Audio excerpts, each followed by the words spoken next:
Selamun Aleyküm değerli Vahiy ile Diriliş grubu izleyenleri. Bizi izleyen herkese hayırlı akşamlar. Bugün 7 Aralık 2021 Salı. Yayınımıza başlamadan önce programda emeği geçen herkese teşekkürlerimizi iletiyoruz. Bugünkü konuğumuz Profesör Doktor Mehmet Azimli'nin proje editörlüğünü yaptığı İslam Medeniyeti'nde Bilim Öncüleri adlı serinin 5. cildinin yani matematik bölümünün editörlüğünü yapan Çankırı Karatepe Üniversitesi Felsefe Bölümü Doktor Öğretim Üyesi Ayşe Kökçü hocamız.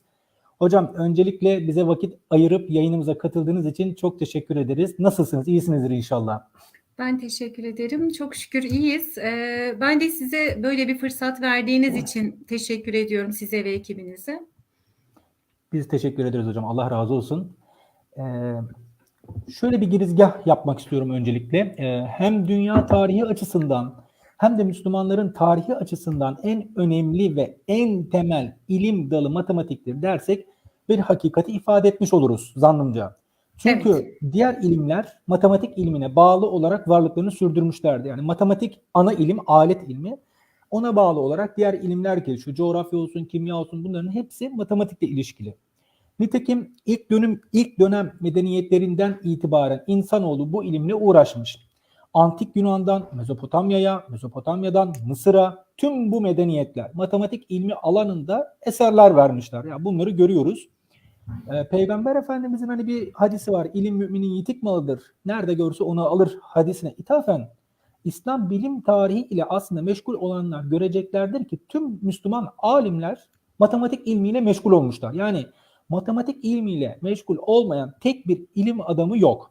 Ve buna bağlı olarak hani geçmiş programlarda da aslında biz bahsettik. Medeniyet dediğimiz şey farklı ülkelerin, farklı medeniyetlerin etkileşimidir. Ortaya çıkardıkları üründür. Yani birbirlerinden kopuk değillerdir. Müslümanlar da önceki matematik ilimlerini almışlar, eserlerini almışlar, sistemli eserler ortaya koymuşlar. Peki hocam, Evet. Ben şunu merak ediyorum. Bu ilgi nereden geliyor? Yani neden acaba Müslümanlar bu ilme yönlenmişler? Evet, Onları güzel bir bu ilme soru. yönlendiren sebepler neydi kısacası? Buyurun hocam. Şimdi geniş kapsamlı bir soru. Şöyle başlayabiliriz aslında. Matematik hem felsefe tarihinde hem de İslam bilim tarihinde ortak temel bir alan. Bunun iki tarafı var. Çünkü matematiğin mistik bir tarafı da var. Hani felsefi bir yönü de var. Diğer tarafta pozitif bilimlerin temelinde bulunduğu dediğiniz gibi alet ilimlerinden de sayılıyor. Şimdi biz felsefi eserleri kendimize geçirdiğimizde, bunları İslamileştirdiğimizde, örneğin Pisagor'un eserlerini ya da Platon'un eserlerini, Aristoteles'in eserlerini İslamileştirdiğimizde, anlamaya çalışıp kendi dinimizle, inançlarımızla uzlaştırmaya çalıştığımızda onların da temelinde hep matematiğin olduğunu görüyoruz. Çünkü felsefe dediğimiz alan Antik Yunan'da 4 tane ilimden oluşuyor. Bunlardan biri aritmetik, biri geometri, biri müzik, diğeri de astronomi. Şimdi baktığınız zaman müzik bile zaten hani notaların birbirine oranı olarak düşündüğümüzde içinde bir matematik, teorik matematik barındırıyor. Böyle olunca felsefe tarafı da, kelam tarafı da belki matematiksiz olmayacak. Diğer taraftan pozitif bilimler zaten olmayacak. Ki özellikle İbn Sina'nın eserlerinden kategorilerde gördüğünüz yani baktığınız zaman cevherin dışında nicelik dediğimiz bir kategori daha var. Aras kategoride geçiyor ama hani oradan da bir bağı var diyebiliriz. Hani felsefi tarafı ciddi anlamda var, inkar edilemez. Bizi burada asıl hani bu çalışmayla ilgilendiren tarafı ise pozitif bilimlere olan katkısı ve pozitif bilimlerdeki etkisi bizi ilgilendiriyor. Şimdi ben o kısma geçmeden önce eseri nasıl oluşturduk ondan biraz bahsetmek istiyorum müsaadenizle. O tarafa tekrar döneceğim. Biz bu eserde yani matematik cildi için konuşuyorum 17 yazar beraber yazdık ve 47 maddeden oluşuyor. Bu 47 madde 9. yüzyılda yaşamış Cevheri'den başlayarak 1927 yılında vefat eden Mehmet Nadir'e kadar geçen süreç.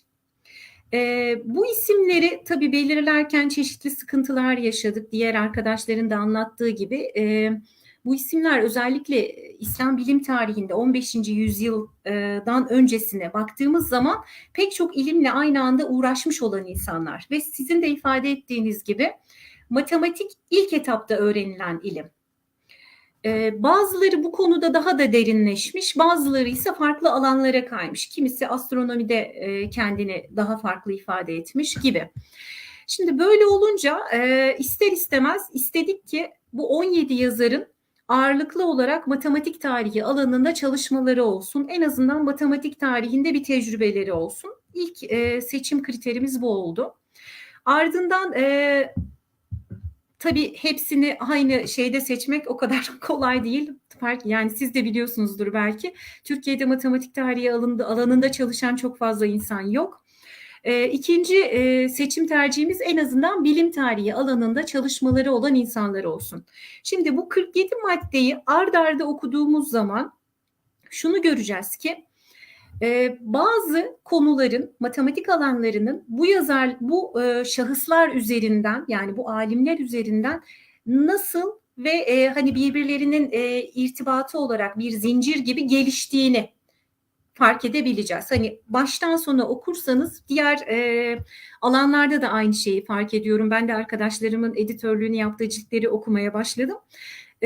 Yani ilk etapta hani bilginiz olmasa bile buradan matematik tarihi, İslam matematik tarihi hakkında genel bir kanıya varabileceksiniz. O yüzden hem bu konuda bilgi sahibi olmayanlara da hitap ediyor. Bir taraftan da bilgi sahibi olup ard arda bu şekilde okumamış olanlara da bir bütünlük kazandırması açısından hitap ediyor diye düşünüyorum. Şimdi matematik tarihine geldiğimiz zaman İslam matematikçileri neden ortaya çıkmış ya da İslam bilim tarihinde neden matematik alanı ile ilgilenmiş bu insanlar? Bilimin gelişim tarihinde diğer alanlarda olduğu gibi birinci sebep ihtiyaç.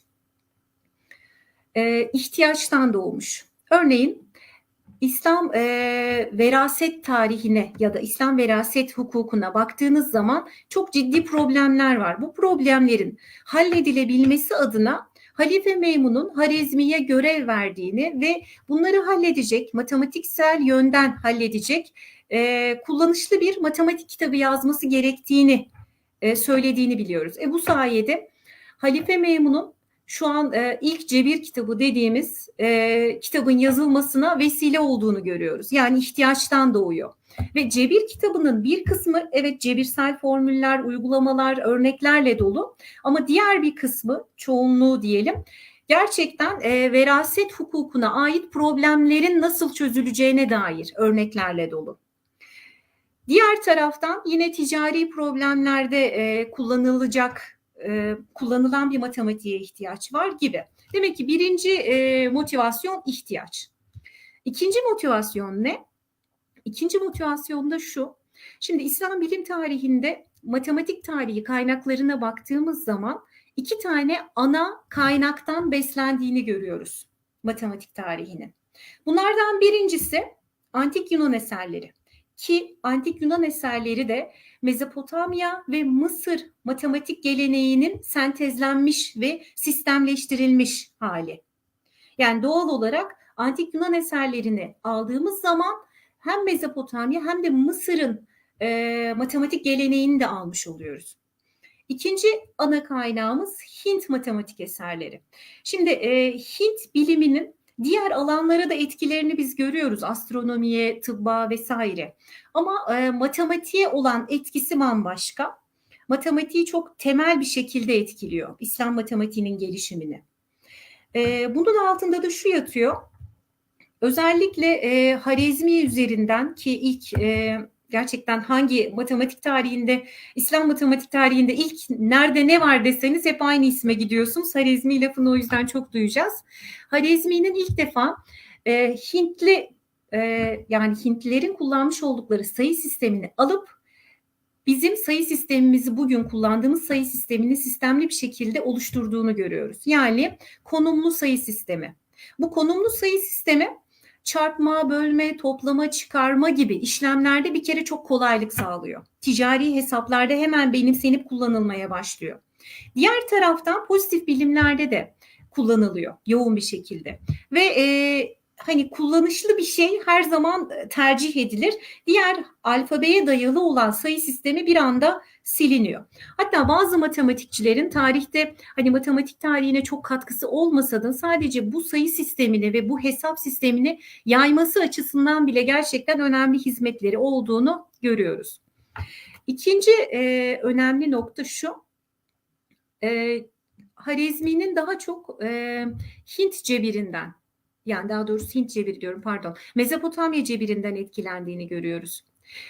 Ondan sonra gelenlerin ise tabii biraz yapılan çevirilerin zamanla ilerlemesi, yeni kaynakların çevrilmesi, gün yüzüne çıkmasıyla Antik Yunan'a kaydığını söyleyebiliriz. Şimdi diğer programlarınızı izledim ben, arkadaşların ifadelerini. Onları tekrar etmek istemiyorum. Kısaca üzerinden geçeyim. Şimdi bu iki ana kaynaktan çeviriler en fazla Bağdat'ta Beytülhikme'de yapılıyor. Başka yerlerde de yapılıyor ama gerçekten asıl merkez burası.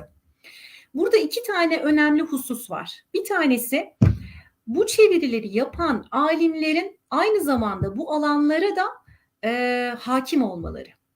Yani matematik kitabını çeviren kişi gerçekten zaten bu matematik alanına hakim. Doğal olarak bu çeviriler esnasında Arapçaya aktarılıyor hepsi. Yeni bir bilim terminolojisi oluşturuluyor. Yani matematiğin ondan sonraki süreçte, yani eserin çevirisinden sonraki süreçte nasıl bir Arapça terminolojiyle ilerleyeceğini bu dönemki çevirmenler belirliyor. Tabii çevirmenlerin içerisinde hepsi Müslüman değil. Hepsi Arap değil, Türk değil. Çok farklı milletlere mensup unsurlar da var. Yahudiler var, Hristiyanlar var, Sabi dinine inananlar var. Farklı farklı milletlerden çevirmenler var.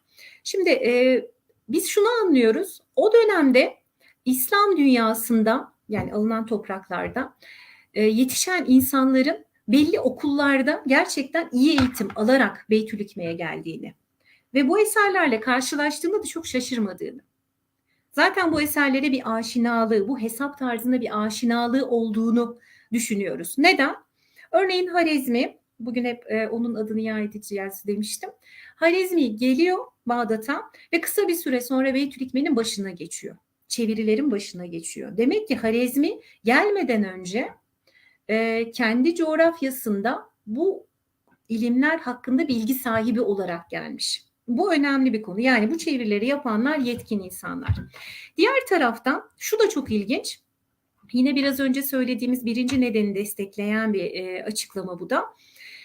Çeviriler yapılırken neredeyse eş zamanlı olarak telif eserler ortaya çıkmaya başlıyor.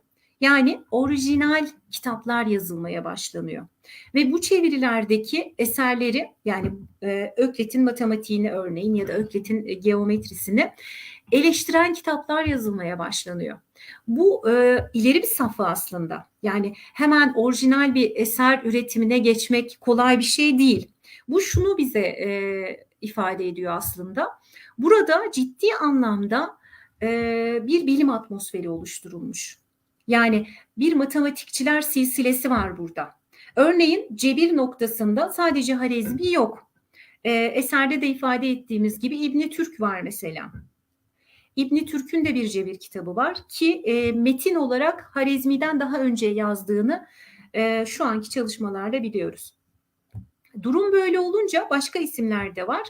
Aralarında bilgi alışverişinde bulunabilecekleri bir ortam var. Hani bilimsel bir atmosfer burada oluşturulmuş. Bu gerçekten önemli. Şimdi matematiğin gelişimine geçeyim mi, yoksa başka sorunuz var mı? Yok hocam, yani siz serbest takılabilirsiniz. Yani ben bir yandan dinliyorum, bir yandan da notlar alıyorum. Hakikaten hani çok mühim noktalara parmak bastınız ama ben bir şey eklemek istiyorum hocam. Tabii, buyurun. Sizin anlattıklarınızdan benim çıkarttığım şey şu, yani şunu söyleyebiliriz o zaman. Hani bir Müslümanlar bir Hint dünyasından matematik ilmine dair eserler alıyor. Bir taraftan da Batı tarafında Yunan ilminden bir miras alıyorlar. Yani aslında Doğu ile Batı'yı matematik ilminde sentezleyen bir görev görmüşlerdir diyebiliriz herhalde, değil mi? Aynen öyle. Zaten bu zenginlik yeni alanların ortaya çıkmasını sağlıyor. İşte bir tanesi cebir. Cebir dediğimiz şey bilinenler yardımıyla bilinmeyenin bulunması. Peki bilinenleri biz problem çözümü gibi düşünün. Verilenler var ve istenen var. Bu istenene, bilinmeyen meçhule nasıl ulaşacağız? Aradaki o ulaşım basamaklarını Harezmi eserinde tek tek yazıyor. Eğer bu tipte bir denklemse diyor ya da bu tipte bir problemse, tabii bizim şu an x kareler falan düşünmemek lazım. Sözel bir cebirden bahsediyoruz, o dönemin cebiri. Simgeler yok. Eğer karşınıza çıkan bu tip bir problemse uygulayacağınız basamaklar bunlardır deyip bize bir algoritma veriyor. Şimdi bu o kadar önemli bir şey ki cebir İslam dünyasındaki haliyle sistemleştirilmiş bir hale geliyor. Daha öncesinde de cebir var. Ama İslam dünyasıyla artık sistemleştiriliyor ve Farabi'nin de ifadesiyle aslında İslam matematiğinin yeni bir teknolojisi haline geliyor. Yani matematik alanında cebirin sağladığı yeni imkanlar var. Bu sayede çözülemez sanılan muallak problemler, özellikle antik Yunan'da bunalımlara sebep olmuş diyelim, matematik problemlerinin çözülebilir hale geldiğini görüyoruz. Bu çok önemli. Cebir o açıdan önemli. Harezmi'yi takip edenler bu klasik cebir anlayışını kereciye kadar devam ettiriyorlar. Harezmi'nin yöntemi şu: biraz önce dediğimiz gibi yönergelerle çözümü bulduruyor ve bunun daha iyi anlaşılabilmesi için, tabiri caizse ete kemiğe büründürülebilmesi için de geometrik ispatını veriyor. Şimdi kereciye kadar bu süreç devam ediyor. Fakat kerecide artık İslam cebirinin analitik ispatlara yöneldiğini görüyoruz. Bu ne demek? Geometriye ihtiyaç duymadan sadece hesapla ispatın yapılabileceğini, yani problemin doğru çözülüp çözülmediğinin kontrolünün yapılabileceği bir döneme geçiliyor. Bu da şunu gösteriyor. Artık demek ki ilk bulunan da değiştiriliyor. Zaman içerisinde, kendi içerisinde cebirin gelişimini görüyoruz İslam dünyasında. Şimdi bu açıdan gerçekten önemli. Yani cebirin kurulumu, sistemleştirilmesi İslam matematik tarihinde gerçekleşmiştir diyebiliriz. En orijinal katkı bu. İkinci orijinal katkı, biraz önce söylediğimiz gibi Hint rakamlarının alınması.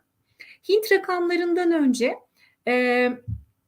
özellikle bildiğim kadarıyla Emeviler döneminde Yunanlı bilginlerden vesaire ya da hesap ustalarından biz harfle hesap yapmaya başlıyoruz. Yani onların kullanmış olduğu rakamları kullanıyoruz. Bu rakamlarda bir yere kadar sizi sınırlandırıyor ve konumlu olmadığı için özellikle 4 işlemde, hele çarpma ve bölme gibi işlemlerde ciddi sıkıntılara sebep oluyor.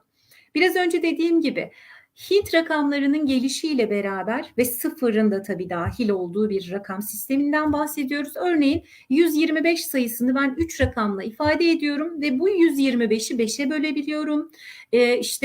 Üzerinde çıkarma, çarpma, bölme, her şeyi yapabiliyorum. Ve bu çok da zor değil. Kullanışlı olduğu için ikinci en büyük katkı da Hint rakamlarının sağlanması, sistemli bir şekilde sunulması, aritmetiğe dahil edilmesi ya da hesaba. Üçüncü büyük katkısı da trigonometri dediğimiz bir matematik alanının oluşumu kesinlikle İslam bilim tarihinde gerçekleşiyor. Biraz önce dedik ya, coğrafya olarak tam ortadalar. Yani Hint ve antik Yunan birikiminin ortasındalar. Ve topraklarında bu birikime sahip olan insanlarla beraber yaşıyorlar. Bir hazineye konmuşlar diyebiliriz ya da hazineyi elde etmişler ve bu hazinenin kıymetini biliyorlar. Trigonometri dediğimiz şey, kısaca söyleyeyim ben size, daha çok astronomide kullanılan bir hesap türü. Antik Yunan'da da bunu görüyoruz. Kirişler hesabı dediğimiz bir hesap sayesinde yapılıyor Antik Yunan'da. Hintlilerde ise sinüse dayalı bir hesap. Sinüs dediğimizde kirişin yarısı, yani bir dik üçgenin dar açısından bahsediyoruz. Bu bir dik üçgenin kenarları ve açıları arasındaki bağıntıdan yola çıkarak astronomik cetveller hazırlanıyor ve bu astronomik cetveller daha önceki astronomik cetvellere göre daha da hassas hesaplara sahip. Şimdi başta trigonometri, Zeech dediğimiz astronomik gözlemler sonucu yazılan astronomi eserlerinin sonuna ek olarak eklenen bir hesap türü. Bunun içerisinde bu hesabı böyle kullanacaksınız diye anlatılıyor. Ve zamanla o kadar fazla bilgi birikimi gerçekleşiyor ki bu alanda, Nasreddin Tusi trigonometri alanında ayrı bir kitap yazıyor. Ve onun sayesinde artık trigonometri sadece astronomide kullanılan bir hesap olmaktan çıkıp matematiğin ayrı bir dalı haline geliyor. Şimdi bu da çok önemli. Yani düşünün, cebirde çok önemli bir katkı var. Sayı sistemini değiştirdik. Üzerine bir de astronomide temel olarak kullanılan bir hesap yöntemini ayrı bir matematik alanı haline getirdik. Peki katkılar bunlarla mı sınırlı? Değil. Bir katkı daha var. Onu da burada ifade etmek isterim. Bu da çok önemli. Tabii yine söylediklerimin dışında pek çok katkı var ama ana unsurlardan bahsediyorum. Analitik geometri dediğimiz alanın doğması da İslam matematikçilerinin çalışmalarıyla gerçekleşmiştir. Biraz önce dediğimiz gibi Harizmi bunun ilk uygulamasını gerçekleştiriyor. Analitik geometri demek cebirin, yani basit anlamıyla cebirin geometriye uygulanması. Hani zaten cebiri sistemleştiren Harizmi olduğu için ve bunu geometri problemlerinde geometrik ispatta birbiriyle bağlantısını kurduğu için ilk onu ifade ediyoruz. Ardından başka gelişmeler de var. Sabit bin Kurra gibi, Ömer Hayyam gibi ve Ömer Hayyam'ın tabii kübik denklemleri, hani cebirsel bir denklemi geometriye uygulayarak çözdüğünü görüyoruz. Şimdi bunlar gerçekten büyük fikirler ve matematik alanında da gerçekten karşılığı olan şeyler. Peki normal matematik tarihine, genel matematik tarihine baktığımız zaman ne görüyoruz? Analitik geometrinin Descartes'ten ve tabii Fermat'la beraber başlatıldığını görüyoruz. Ama kesinlikle evveli var. Şimdi İslam bilim tarihini ya da özelinde matematik tarihini düşünürken şöyle düşünmek lazım. Özellikle 8. yüzyılla 16. yüzyıl arasında çok büyük ilerlemeler kaydediliyor. Biraz önce ifade ettiğim gibi yani resmen alanlar açılıyor.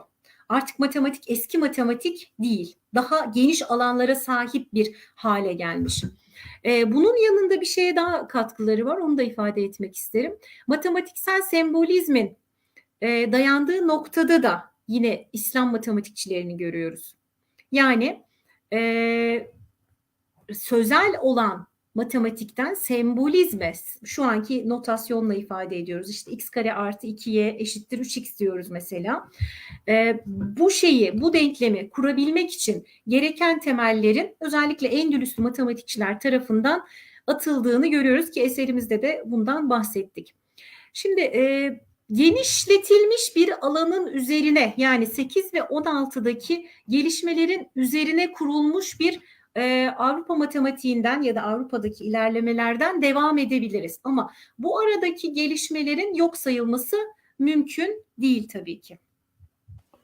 Çok teşekkürler hocam. Yani ben bir yandan böyle not alıyorum. Hani çıkarımlarda da bulunuyorum bir yandan. Hani şunu da söyleyelim. Yani dediniz ya, Müslümanlar yeni bir bilim terminolojisi ortaya koydular matematikte. Bak, benim için bu çok önemli aslında. Çünkü Tabii. bir kavram yaratma gücü var. Peki kavram Tabii. yaratma gücü ne işe yarar? Hani bir söz vardır. Tanımlamayan medeniyetler tanımlanmaya başlar başka medeniyetler tarafından. Bu da Evet, işte alanı belirleme aynen, noktasında söz sahibiler. kesinlikle. Bu da önce kültürel sömürü düzenini getirir. Ondan sonra da fiili sömürü düzenini getirir. O yüzden hani yeni bir bilim terminolojisi, kavram yaratma gücü, işte matematiksel sembolizm, rakamlar, bunlar hepsi çok çok önemli şeyler aslında. Hani hafife alınacak şeyler asla değil. Evet, değil. Bir de şöyle bir şey var. Şimdi bilimin dili Arapça. Evet. Hani bunu bir Türk olarak ben zaman zaman sorguluyorum. Hep de sorguladım. Hani bizim medreselerimizde keşke Türkçe mi matematik öğretilseydi gibi. Bir yandan evet diyorum, keşke hani bütün Arapça eserler medreselerde çevrilmiş olsaydı ve biz kendi ana dilimizde bunu okutsaydık, devam ettirseydik belki daha kolay olabilirdi. Ama diğer taraftan şu an nasıl İngilizce makale yazmak ya da İngilizce bazı kaynaklara ulaşıp bir şeyleri anlamak akademisyenler için normal bir durumsa, ortak bir dil olarak kullanıyoruz. O dönemde Arapça. Yani bir alim hangi millete, hangi dine mensup olursa olsun eserini Arapça yazıyor. Bu da şu anlama geliyor. geniş alanlara hitap eden İslam coğrafyasındaki Endülüs'ten Çin'e kadar neredeyse çok geniş bir alandan bahsediyoruz. Bu terminolojiye alışkın insanların bu kitabı okuyup anlayabilmesi anlamına geliyor.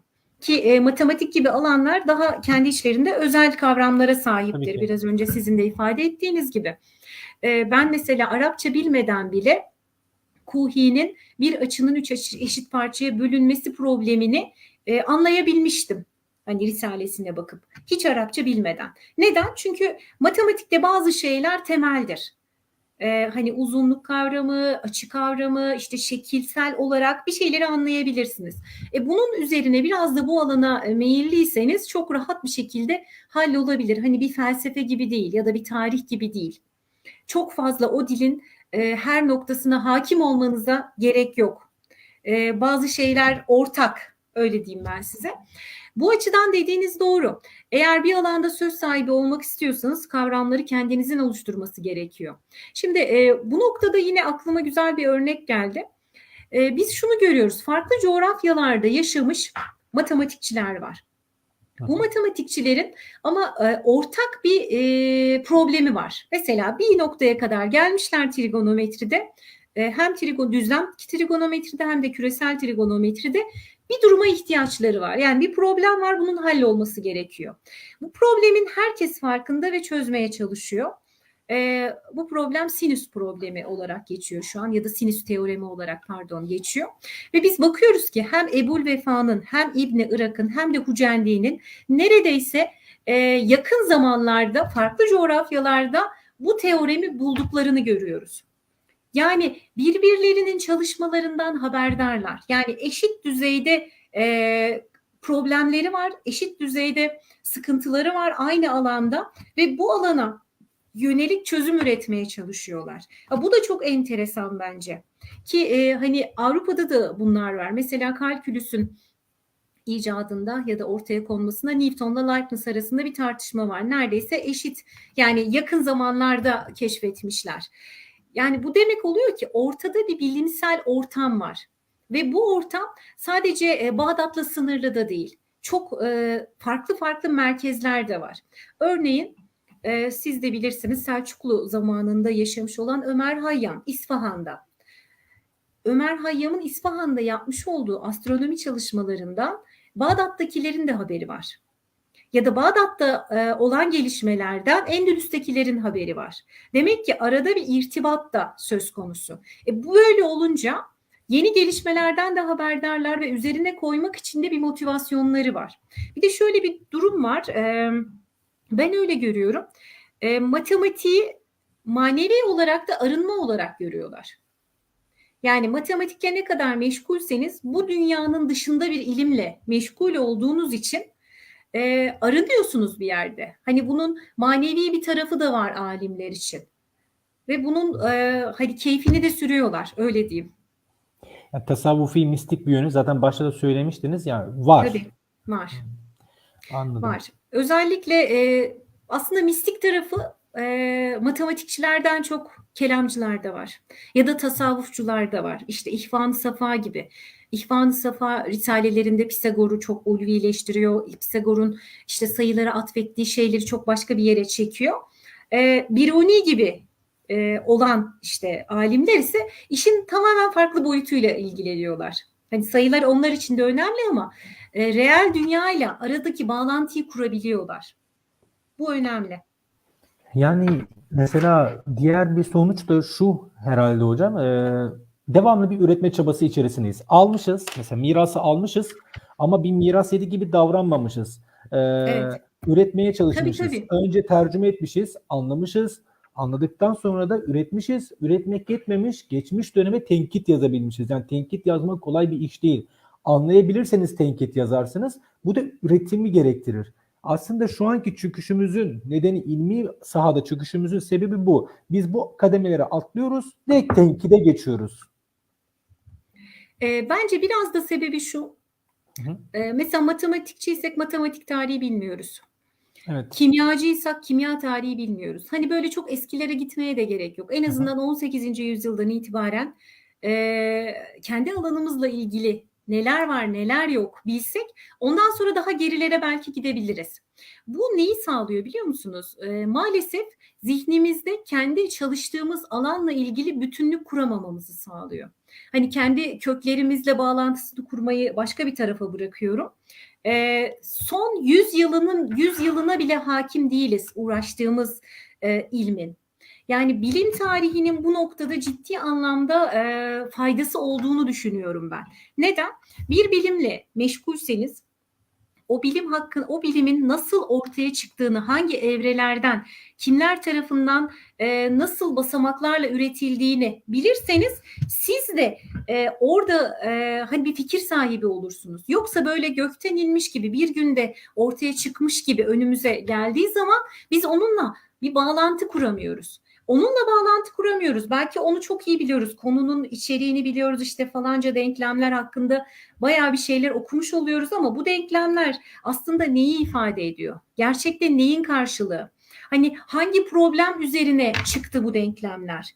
Bunları bilmeden yavan kalıyor. Hani bağlantıyı kuramıyoruz. Kuramayınca da üretemiyoruz. Çünkü bütüncül bakmak önemli. Kesinlikle hocam. Yani siz tarih bilmezseniz yani kökü kavrayamazsınız. Kökü kavrayamazsanız yaptığınız her şey havada kalır. Yani havada kaldığı zaman da zaten hani böyle komik Evet. durumlar ortaya çıkıyor. Evet, şimdi bir de şöyle bir durum var. Ben öyle görüyorum, pek çok kişi de öyle görüyor. Mesela Beytülikme'de gerçekleştirilen bu 200 yıllık çeviriler ve üretilen bilim, hani bilimsel faaliyetler diyelim, sanki bir Rönesans gibi. Yani İslam dünyası Rönesans'ı bence o dönemde yaşamış. Sonra birkaç defa daha yaşamaya çalışmış. İşte Moğolların etkileri ya da Haçlı Seferleri gibi dıştan gelen etkiler ki bunlar ciddi anlamda etkilemiş.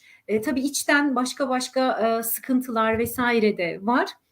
Ama bunların yanında bu noktada bir sıkıntı var. Yani o Rönesans'ın sonunda biz bir şeyleri ortaya koyabilmişiz. Fakat bir yerde bir kesintiye uğramışız. Bu kesintiye uğradığımız noktada sıkıntı var. Yani o noktadan sonra bir kopuş var bizde. Şimdi biz bu silsileyi aslında öğrenirsek nerede koptuğumuzu da biraz daha görebiliyoruz. Hani insanların ne kadar emeklerle bir şeyleri ortaya koyduğunu görebiliyoruz. Bir de şunu çok önemsiyorum. Kendi tarihimizden, kendimize yakın coğrafyalardan kahramanlar bize ancak hitap edebiliyor ve yol gösterebiliyor. Hani evet yaptığımız pek çok hata var. Bunları görmek açısından önemli ama bağdaştırabilmek açısından kendi içimizden çıkan, kendi kökümüzden gelen kahramanları da daha iyi araştırıp bilmemiz gerekiyor diye düşünüyorum. İşte bu eserde bence tam olarak ona hitap ediyor hocam. Evet, evet. Ve biraz önce söylediğim gibi her düzeyde insanın da okuyabileceği bir eser. Çünkü ilk kısmında hayatından bahsediyoruz. Yani zaten en ilgi çeken tarafı orası oluyor. İkinci kısımda eserlerinden bahsediyoruz. Hani biri merak eder ya da bu alana bir ilgisi vardır. Eserleri neymiş bu insanların dediği zaman burada matematik eserlerini görebilsin. Üçüncü kısımda medeniyete katkısından bahsediyoruz ve burada da eserlerinden bir örnek vermeyi tercih ettik matematik açısından. Matematiksel örnekler verdik. Yani bu insanlar hani havadan boş laflar etmemişler. Gerçekten bu alanda bir söz söylemişler. Bunu somut olarak da herkes görsün istediğimiz için o örnekleri verdik. Bir de şunu söyleyeyim. Başta da söylediğim gibi eseri oluşturan yazarlarımızın bu konuda bilgi sahibi olması, tecrübeli olması bizim işimizi kolaylaştırdı. Neden? Ana bilim tarihi ve ana matematik tarihi kaynaklarından faydalanılarak yazıldı. Yani hani böyle internetten ulaşabileceğiniz bilgilerin dışında bilgiler var burada ve elimizden geldiği kadar da o bilgilerin doğruluğunu check etmeye çalıştık. Mesela bu noktada da çok enteresan olaylarla karşılaştık. Çok önemli kaynak olarak gördüğümüz internetteki bazı kaynaklarda olan hataları tespit ettik. Yani normalde çok içimiz rahat bir şekilde aldığımız bilgilerin bile hatalı olabileceğini gördük. Bu da çok enteresandı. Demek ki yani bizimkinde de eminim hatalar vardır, şimdi ona bir şey diyemeyeceğim. Elimizden Estağfurullah. geldiğince düzenlemeye çalıştık. Ama ben çok şaşırdım. Hani böyle çok güvendiğimiz, direkt başvuru kaynağı olarak kullandığımız kaynaklarda da hatalar var. Bunu da şuna bağlıyorum. Şimdi matematik alanı özel bir alan. Hani gerçekten bu alanda çalışanların biraz da anlayabileceği ve yorum yapabileceği bir alan. Hani eğer bu alanın dışındaysanız sıkıntı olabilir. Bir coğrafya için de belki aynı şey geçerli ama matematik biraz daha soyut geldiği için, işte denklemlerdir, şekilsel olarak farklı ifadelerdir. Böyle herkesin direkt anlayabileceği noktalar olmayabiliyor. Bu özel halinden de kaynaklanıyor olabilir. Yani hakikaten o zaman internetteki bilgileri kontrol etme açısından da aslında bir mekanizma olabilir yani bu kitap. Bence Şimdi bu temel bir başvuru başlangıç kaynağı ama. hocam. Yani Evet, bir başlangıç. başlangıç olarak görüyorum. Evet, biz ilk defa konu bazında İslam bilim tarihini ayırdık. Daha önce Türkçe böyle bir kaynak yok bildiğim kadarıyla. Hı hı. Ve mesela matematik alanında dediğim gibi 9. yüzyıldan 20. yüzyıla kadar olan en böyle seçebildiklerimizi, gözümüzden kaçanlar da muhakkak vardır. Biz bunu yazabildik. Bizden sonra gelecekler bunu çok daha ileriye götürüp daha bilimsel olarak da yazabilirler. Hani bu biraz daha genele hitap etsin ama bu konuda çalışanlara da bir fikir versin amacıyla yazılmış olan bir eser. Peki hocam, bu yazım sürecinde editörlüğünü yaptığınız kitapta sizi diğerlerine göre daha çok etkileyen hangi şeyler vardı, alimler vardı? Diğerlerinden bir adım önde yani sizin gözünüzde. Aslında hepsinin çok farklı farklı yönleri var. Ama şunu gördüm, çok cesur insanlar. Yani zamanlarının hem yönetimleriyle zaman zaman zıt düşmüşler, sıkıntı yaşamışlar. Mesela Nasreddin Tusi Abbasi halifesinden kaçıyor. Alamut Kalesi'ne biliyorsunuz geçiyor. Oradaki sıkıntıları görüyor, oradan kaçmaya çalışıyor. Sonra Hülegühan Alamut Kalesi'ni alınca onu ele geçiriyor. Ve beni şaşırtan noktadan bir tanesi de şu: hani biz Moğolları böyle çok cahilce gelerek, cahilce geldiklerini düşünüyoruz. Hani çok barbar bir şekilde. Tamam, bir barbarlık var o noktada ama mesela Nasreddin Tusi'nin kıymetini biliyorlar. Onun alimliğinden belki o bölgeye gelmeden önce orada tutulduğu bilgisini de alıp geliyorlar. Ve zarar vermiyorlar. Ki zarar vermeyi bırakın, Meraga Rasathanesi'nin yapılmasına izin verip Meraga'da çok büyük bir bilim merkezi kurmasına vesile oluyorlar. Hülegühan'ın büyük desteğini alıyor Moğollardan Nasreddin bahsediyoruz Tusi. değil mi hocam? Hani böyle her Tabii tarafı tabii. yıkıp yakan Aynen, yani aynen, bir sürü aynen. insanı kılıçtan geçiren. Aynen. Yani şu Ve an şaşırdım.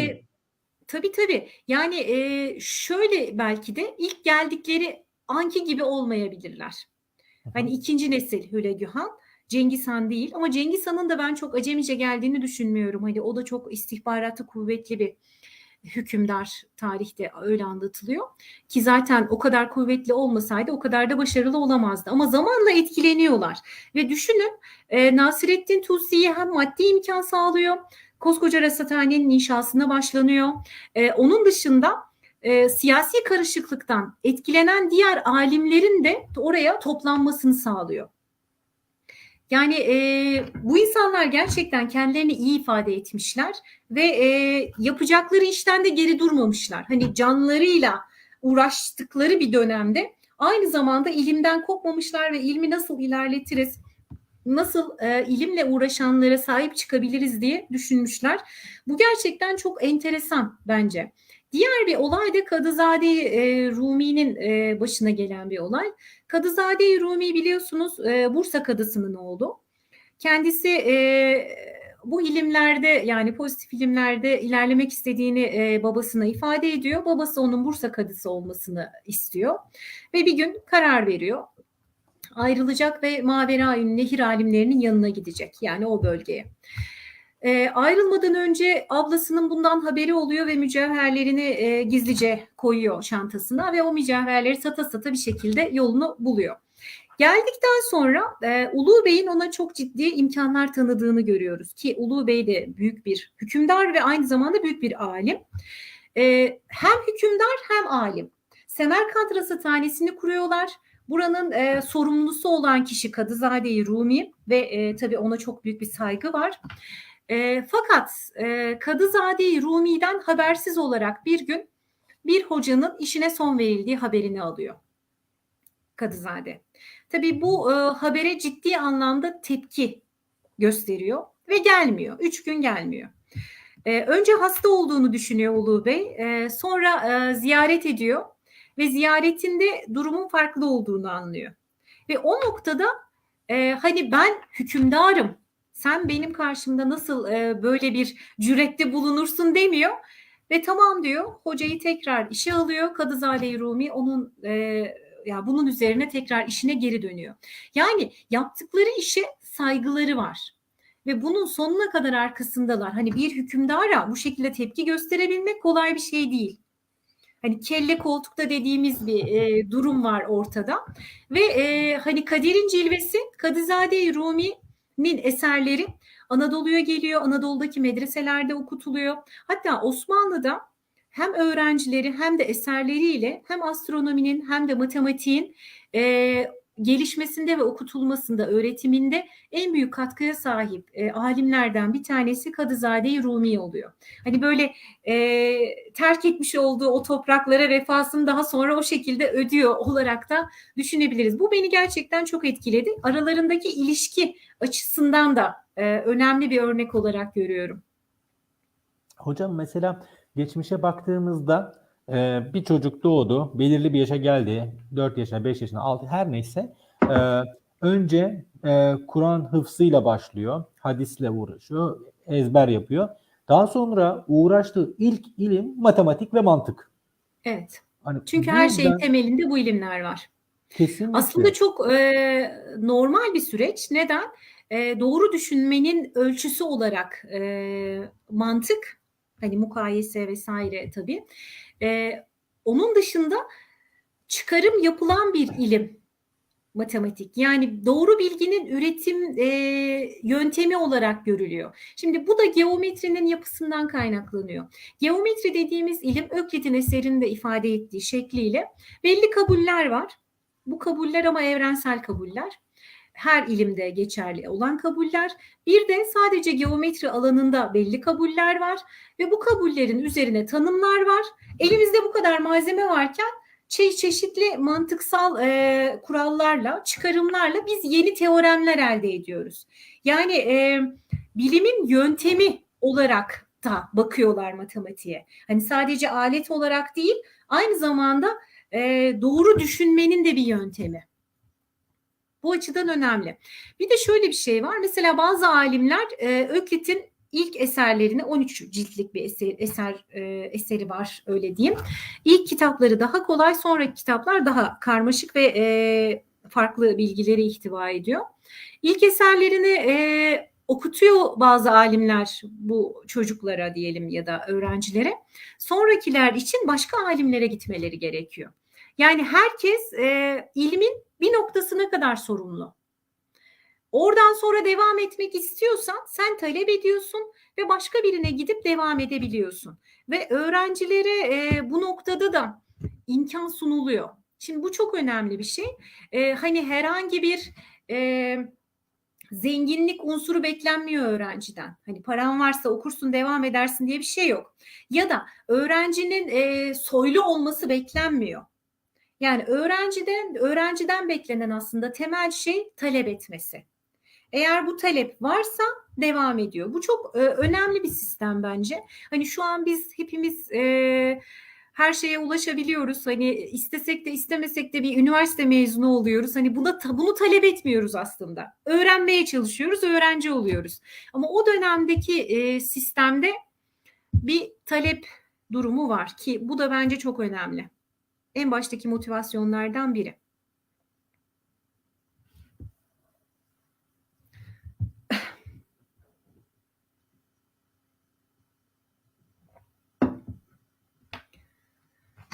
Sergen Bey sanırım bağlantıdan koptu.